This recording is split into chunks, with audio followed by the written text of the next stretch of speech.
வணக்கம் and welcome to delight cinemas. இந்த வீடியோவில் இன்னைக்கான அப்டேட்ஸ் பற்றி தான் பார்க்க போகிறோம். நம்ம சேனலுக்கு நீங்கள் புதுசாக இருந்தீங்கன்னா சேனலை சப்ஸ்கிரைப் பண்ணி சப்போர்ட் பண்ணுங்கள். ஸோ இன்னைக்கான அப்டேட்ஸில் ஃபஸ்ட்டு நம்ம பார்க்க போகிற அப்டேட் எந்த படத்தை பற்றி அப்படின்னு பார்த்தீங்கன்னா, டைரக்டர் சுந்தர் சியோடைய இயக்கத்தில் இப்போ தேட்டர்ஸில் ரிலீஸ் ஆகி ஓடிட்டு இருக்கிற படம் அரண்மனை பார்ட் 4. ஸோ ரொம்ப நாளைக்கு அப்புறம் ஃபேமிலி ஆடியன்ஸ் நிறைய பேர் தேட்டருக்கு போய் இந்த படம் பார்க்குறதா சொல்லப்படுது. ஃபேமிலி ஆடியன்ஸால் தான் இந்த அரண்மனை சீரீஸாக இருக்கட்டும், காஞ்சனா சீரீஸாக இருக்கட்டும், ரெண்டு சீரீஸுமே கமர்ஷியலாக சக்ஸஸ்ஃபுல்லாக ஒரு சீரீஸாக அமைஞ்சிருக்கு. அது இந்த படத்திலுமே ஒர்க் அவுட் ஆயிருக்கு. ஸோ இப்போ வரைக்கும் இந்த அரண்மனை பார்ட் 4 உடைய வேர்ல்டு வைட் கலெக்ஷன் பற்றி பார்க்கும்போது 50 crores மேலே கிராஸ் பண்ணிடுச்சு அப்படிங்கிற மாதிரி சொல்லப்படுது. 50 கிராஸ் பண்ணிடுச்சு. அடுத்து 100 தொடுமா தொடாதா அப்படிங்கிறத வெயிட் பண்ணி தான் பார்க்கணும். தொட்டாலும் ஆச்சரியப்படுறதுக்கு கிடையாது. ஸோ அரண்மனை 4 ஓடிடுச்சு. அப்போ கண்டிப்பாக சுந்தர்சி அடுத்து பார்த்தீங்கன்னா அரண்மனை 5 ஸ்டார்ட் பண்ணிடுவார். பட் இப்போ உடனே அவர் ஆரம்பிக்க போகிறது கிடையாது. இப்போ அடுத்து பார்த்தீங்கன்னா கலகலப்பு 3 ஸ்டார்ட் பண்ண போகிறதா ஒரு நியூஸ் வந்திருக்கு. ஸோ கலகலப்பு படத்தில் நடித்த விமல், அதுக்கப்புறமா மிர்ச்சி சிவா, இவங்க ரெண்டு பேருமே இந்த கலகலப்பு 3ல இருப்பாங்க அப்படின்னு சொல்லப்படுது. ஒருவேளை கலகலப்பு 3 எடுத்து முடிச்சுட்டு அதுக்கப்புறமா அரண்மனை 5 போறாரா இல்லை என்ன ஆக போகுது அப்படிங்கிறத வெயிட் பண்ணி தான் பார்க்கணும். பட் கண்டிப்பாக அரண்மனை 5, 6, 7 இதெல்லாம் காத்துட்டு இருக்கு அப்படின்னு தான் நினைக்கிறேன். இந்த வாரம் ரிலீஸ் ஆகிற தமிழ் படங்கள் பற்றி பார்த்தோம் அப்படின்னா, கவினுடைய ஸ்டார் படம் ரிலீஸ் ஆகுது. போன வருஷம் கவினுக்கு டாடா படம் ரிலீஸ் ஆகி அந்த படத்துக்கு நல்ல ஒரு ரெஸ்பான்ஸ் கிடைச்சிருந்தது. அதுக்கடுத்து இப்போ இந்த வருஷம் வர ஃப்ரைடே ஸ்டார் ரிலீஸ் ஆகுது. ஸ்டார் படத்தோடைய ட்ரெய்லரே பார்த்தீங்கன்னா நல்லாவே இருந்தது. ஸோ ட்ரெய்லர் படத்துக்கான நல்ல ஒரு எக்ஸ்பெக்டேஷனை செட் பண்ணியிருக்கு அப்படின்னு தான் சொல்லணும். ஆரம்பத்தில் ஹரிஷ் கல்யாணை வச்சு ஸ்டார்ட் பண்ண ஒரு ப்ராஜெக்ட் தான் இந்த ஸ்டார். உங்கள் எல்லாருக்குமே தெரியும். போஸ்டர்ஸ் கூட ரிலீஸ் ஆச்சு. அதுக்கப்புறம் சில ரீசன்ஸால் பார்த்தீங்கன்னா ஹரிஷ் கல்யாண் இந்த ப்ராஜெக்ட் விட்டு வெளியில் போயிட்டாரு. பட் எனக்கு தெரிஞ்சு இந்த ஸ்டார் ட்ரெய்லர் பார்க்கும்போது ஹரிஷ் கல்யாணை விட கவினுக்கு ரொம்பவே ஆப்டாக இருக்குது அப்படிங்கிற மாதிரி தான் தோணுது.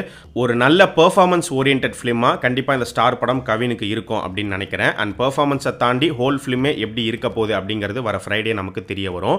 அண்ட் இந்த ஸ்டார் படத்துக்கான புக்கிங்ஸ் பார்த்தீங்கன்னா ஓப்பன் பண்ணிட்டாங்க. ஸ்டாருக்கு அடுத்து பார்த்தோம் அப்படின்னா அர்ஜுன் தாஸோடைய ரசவாதியுமே வர ஃப்ரைடே அன்னைக்கு ரிலீஸ் ஆகுது. ரசவாதி படத்தோடைய டைரக்டர் சாந்தகுமார் என்னுடைய ஃபேவரட் டைரக்டர். இதுக்கு முன்னாடி அவர் எடுத்த மௌன குருவா இருக்கட்டும், மகாமுனியா இருக்கட்டும், ரெண்டுமே பார்த்தீங்கன்னா தரமான படங்கள். ஸோ அதுக்கடுத்து அவருடைய 3வது படைப்பு தான் இந்த ரசவாதி. கண்டிப்பாக இந்த படமும் ஒரு வித்தியாசமான ஒரு நல்ல படமாக இருக்கும் அப்படிங்கிறதுல ஒரு நம்பிக்கை இருக்கு.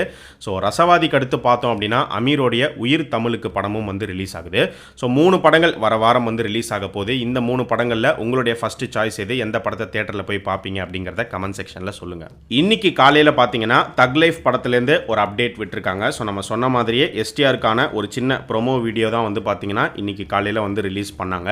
ஸோ எஸ்டிஆர் ஆன் போர்டு அப்படிங்கிறத தக் லைஃப் மூவி டீம் அஃபிஷியலாக கன்ஃபார்ம் பண்ணியிருக்காங்க. ஸோ எஸ்டிஆருடைய லுக் பார்த்தீங்கன்னா செம்மையாக இருந்துச்சு. அவரை பார்க்கும்போது ஒரு விண்டேஜ் எஸ்டிஆர் பார்த்த ஒரு ஃபீல் தான் கொடுக்குது. மெயினாக காலை படத்தை தான் ஃபேன்ஸியை கம்பேர் பண்ணி போட்டுட்ருக்காங்க. காலை படத்தில் எஸ்டிஆர் இதே மாதிரி ஒரு லாங் ஹேர் ஸ்டைல் வச்சிருப்பாரு. ஸோ இத்தனை வருஷத்துக்கு அப்புறமாவும் மறுபடியும் அதே மாதிரி தான் இருக்காரு. அண்ட் இந்த படத்தில் எஸ்டிஆர் ஒரு காப்பாக வர மாதிரி தான் தெரியுது. ஆக்சுவலாக துல்கர் சல்மான் ப்ளே பண்ணுறதா இருந்த அந்த ஒரு கேரக்டரில் தான் இப்போ எஸ்டிஆர் நடிக்கிறாரு அப்படின்னு சொல்லப்படுது. அண்ட் அது மட்டும் இல்லாமல் எஸ்டிஆருடைய பேரா தான் த்ரிஷா இந்த படத்தில் வருவாங்க அப்படின்னுமே ஒரு நியூஸ் இருக்கு. அண்ட் இந்த தக் லைஃப்கான ஷூட்டிங் இப்போ டெல்லியில் போயிட்டு இருக்கு. இதை நம்ம ஏற்கனவே சொல்லியிருந்தோம். ஒரு அன்எக்ஸ்பெக்டடான ஒரு ட்விஸ்ட் என்ன அப்படின்னு பார்த்தீங்கன்னா, தக் லைஃப் படம் இந்த வருஷமே ரிலீஸ் ஆக போகுது. ஆக்சுவலாக யாருமே இது எதிர்பார்க்கல. தக் லைஃப் ஷூட்டிங் போகிறாங்க, ஸோ நெக்ஸ்ட் இயர் தான் ரிலீஸ் பண்ணுவாங்க அப்படிங்கிற மாதிரி தான் எல்லாருடைய ஐடியாவுமே இருந்தது. ஆனால் இப்போ அஃபிஷியலாக ஒரு ப்ரெஸ் ரிலீஸே பண்ணியிருக்காங்க. அதில் இந்த வருஷம் எண்டில் இந்த படம் ரிலீஸ் ஆகுங்கிற மாதிரி அவங்க சொல்லியிருக்காங்க. ஸோ எண்ட் அப்படின்னு பார்க்கும்போது நவம்பர் இல்லைனா டிசம்பருக்குள்ளே இந்த தக் லைஃப் படம் இந்த வருஷமே தேட்டருக்கு வரத்துக்கு நிறையவே வாய்ப்புகள் இருக்குது. ஷூட்டிங் பொறுத்த வரைக்கும் ஜூலை அப்படி இல்லைனா ஆகஸ்ட்டுக்குள்ளே இந்த படத்தோடைய மொத்த ஷூட்டிங்குமே கம்ப்ளீட் பண்ணி முடிச்சிருவாங்க அப்படின்னு சொல்லப்படுது. ஸோ அந்த வகையில் இந்த 2024 இந்த வருஷம் நம்ம உலகநாயகனுக்கு 3 ரிலீசஸ் காத்துட்ருக்கு அப்படின்னு நினைக்கிறேன். அதில் ஃபஸ்ட்டு கல்கி ஜூன் எண்டில் வருது. அதுக்கடுத்து பார்த்தீங்கன்னா இந்தியன் 2 இப்போதைக்கு ஜூலை ரிலீஸ் தான் பிளான் பண்ணிட்டு இருக்காங்க. அண்ட் இந்த வருஷத்தோடைய எண்டில் தக் லைஃப். ஸோ இந்தியன் 2 பொறுத்த வரைக்கும் ஃபஸ்ட்டு ஜூன் ரிலீஸ் ஆகிற மாதிரி இருந்தது. இப்போ ஜூலைக்கு தள்ளி போயிருக்கு.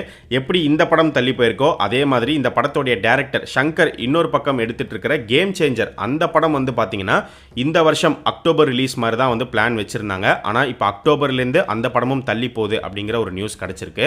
அக்டோபர்லேருந்து தள்ளி போகுது, அக்டோபர் ரிலீஸ் கிடையாது அப்படின்னு சொல்கிறாங்க. மேபி நவம்பர் டிசம்பருக்குள்ளே வரலாம். அப்படி இல்லைனா அடுத்த வருஷம் ஜனவரி மந்த் பொங்கல் ரிலீஸ் கூட பிளான் பண்ணலாம். ஸோ கேம் சேஞ்சர் ரிலீஸ் பண்ணிவிட்டு அதுக்கு அதுக்கடுத்து பார்த்தீங்கன்னா ஷங்கரோடைய இந்தியன் 3 வேறு இருக்குது. இந்தியன் 2 எடுக்கும் போதே பெருசாக எடுத்துட்டாங்க. ஸோ அதனால் இந்தியன் 2, 3 அப்படின்னு 2 பார்ட்டாக வந்து ஸ்ப்ளிட் பண்ணி வச்சுருக்காங்க. இந்தியன் 2 இந்த வருஷம், இந்தியன் 3 வந்து அடுத்த வருஷம் சம்மர் ரிலீஸ் வந்து டார்கெட் பண்ணியிருக்கிறதா சொல்லப்படுது. Actor S J. சூர்யாவுடைய மலையாளம் டெபியூ ஃபிலிம் பற்றி ஏற்கனவே நம்ம ஒரு வீடியோவில் வந்து சொல்லியிருந்தோம். மலையாளத்தில் ரிலீஸ் ஆன ஜெய ஜெய ஜெய ஹே அந்த படத்தை எடுத்த டைரக்டர் விபின் தாஸோடைய இயக்கத்தில் எஸ்.ஜே. சூர்யா, ஃபகத் ஃபாசில் இவங்க 2 பேரும் சேர்ந்து நடிக்கிறாங்க அப்படின்னு. அந்த படம் தான் எஸ்.ஜே. சூர்யாவுடைய ஃபர்ஸ்ட் மலையாளம் ஃபிலிமாக வந்து இருக்க போகுது. இப்போ விபின் தாஸ் வந்து பார்த்தீங்கன்னா குருவாயூர் அம்பல நடையில்னு ஒரு படம் எடுத்திருக்காரு. அந்த படம் வந்து இந்த மே 16ஆம் தேதி தியேட்டர்ஸில் ரிலீஸ் ஆக போகுது. இந்த படத்தில் நம்ம யோகி பாபு நடிச்சிருக்காரு. யோகி பாபுவோடைய மலையாளம் டெபியூ ஃபிலிம் வந்து இந்த குருவாயூர் அம்பல நடையில் தான்.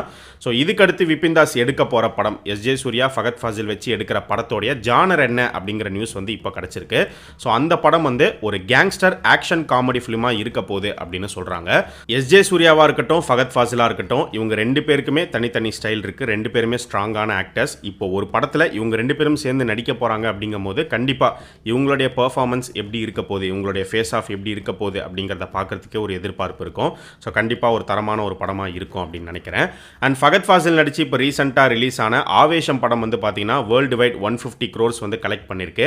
அண்ட் வர மே 9ஆம் தேதி ஆவேஷம் படம் வந்து ஓடிடியில் ஸ்ட்ரீம் ஆகுது. அமேசான் பிரைம் தான் இந்த படத்துக்கான ஓடிடி ரைட்ஸ் வந்து வாங்கியிருக்காங்க. ஸோ தேட்டரில் இந்த ஆவேஷம் படத்தை மிஸ் பண்ணவங்க மே 9ஆம் தேதி, அதாவது நாளைக்கு அமேசான் பிரைமில் இந்த படம் வந்துடும். பார்க்காதவங்க போய் பாருங்க. அடுத்து நம்ம பார்க்க போகிற அப்டேட் வந்து தளபதி விஜய் இப்போ அவர் நடிச்சிட்டு இருக்கிற the greatest of all time GOAT படத்தை பற்றி. இந்த கோட் படத்தில் டோட்டலாக எத்தனை பேர் கேமியோ அப்பியரன்ஸ் கொடுத்துருக்காங்க அப்படிங்கிறது தெரியல. ஏன்னா ஒவ்வொரு நாளைக்கு ஒவ்வொரு நியூஸ் வந்துட்டு இருக்கு. அந்த வகையில் இன்னைக்கு கிடைச்சிருக்கிற நியூஸ் என்ன அப்படின்னு பார்த்தீங்கன்னா, நம்ம எஸ்கே சிவகார்த்திகேயன் வந்து இந்த கோட் படத்தில் நடிக்கிறாரு, ஒரு கேமியோ அப்பியரன்ஸில் வருவார் அப்படிங்கிற மாதிரி இன்னைக்கு ஒரு நியூஸ் ஒன்று ஸ்டார்ட் ஆயிருக்கு. இதுக்கு முன்னாடி பார்த்தீங்கன்னா ஆக்ட்ரஸ் த்ரிஷா அவங்க வந்து இந்த படத்தில் ஒரு சாங்லையும் ஒரு சீன்லையும் அப்பியர் ஆவாங்க. அவங்களுமே கேமியோ அப்பியரன்ஸ் கொடுத்துருக்காங்க அப்படின்னு சொல்லப்பட்டுச்சு. பட் அந்த நியூஸ் வந்து கன்ஃபார்ம்ட் அப்படின்னு தான் சொல்கிறாங்க. த்ரிஷா வந்து இந்த படத்தில் இருக்காங்க. அதே மாதிரி கேப்டன் விஜயகாந்த் அவரை வந்து ஏஐ மூலியமா இந்த படத்துக்குள்ள ஒரு சின்ன கேமியோ அப்பியரன்ஸ் மாதிரி கொண்டு வர போகிறாங்க அப்படிங்கிற ஒரு நியூஸ்மே வந்து கேள்விப்பட்டிருப்பீங்க. அதுவுமே வந்து கிட்டத்தட்ட கன்ஃபார்ம் ஆயிடுச்சு. அதே மாதிரி இந்த படத்தோடைய டைரக்டர் வெங்கட் பிரபுவே இந்த படத்தில் ஒரு கேமியோ ரோலில் வருவார், சிஎஸ்கே ஃபேனாக வருவார் அப்படிங்கிற ஒரு நியூஸுமே கிடச்சிருந்தது. அது மட்டும் இல்லாமல் 3 சிஎஸ்கே பிளேயர்ஸ் இந்த படத்தில் வந்து கேமியோ அப்பியரன்ஸ் கொடுத்துருக்காங்க அப்படிங்கிற ஒரு நியூஸும் இன்னொரு பக்கம் வந்துட்டு தான் இருக்குது. அதில் ஆரம்பத்தில் பார்த்தீங்கன்னா தல தோனி அவர் இந்த படத்தில் வருவார் அப்படிங்கிற மாதிரி ஒரு ரூமர் போயிட்டு இருந்துச்சு. அந்த ரூமர் உண்மையா இல்லையா அப்படிங்கிற இன்னும் கன்ஃபர்மேஷன் அப்படிங்கிறது கிடைக்கல. ஆனால் 3 சிஎஸ்கே பிளேயர்ஸ் நடிச்சிருக்காங்க அப்படிங்கிற மாதிரி தான் சொல்லப்படுது. ஸோ இன்னும் என்னென்ன சர்ப்ரைசஸ் இந்த கோட் படத்தில் இருக்குது அப்படிங்கிறது தெரியல. கண்டிப்பா வெங்கட் பிரபு வந்து பயங்கரமா ஒர்க் பண்ணிட்டு இருக்காரு. ஸோ ஃபேன்ஸ் என்ஜாய் பண்ற மாதிரியான ஒரு நல்ல என்டர்டெய்னிங் படமா இருக்கும் அப்படின்னு நினைக்கிறேன். வெயிட் பண்ணி பார்ப்போம். ஸோ இது எல்லாமே தான் இன்னைக்கான அப்டேட்ஸ். இதே மாதிரி நிறைய இன்ட்ரெஸ்டிங்கான அப்டேட்ஸை அடுத்த அப்டேட் வீடியோவில் நம்ம பார்க்கலாம். நம்ம சேனலுக்கு நீங்கள் புதுசாக இருந்தீங்கன்னா சேனலை சப்ஸ்கிரைப் பண்ணி சப்போர்ட் பண்ணுங்கள். அண்ட் நம்ம டிலைட் சினிமாஸ் சேனலோடைய சோஷியல் மீடியா பேஜஸ்க்கான லிங்க் வந்து பார்த்தீங்கன்னா டிஸ்கிரிப்ஷனில் கீழே கொடுத்துருக்கோம். இன்னும் ஃபாலோ பண்ணாதவங்க மிஸ் பண்ணாமல் போய் ஃபாலோ பண்ணுங்கள்.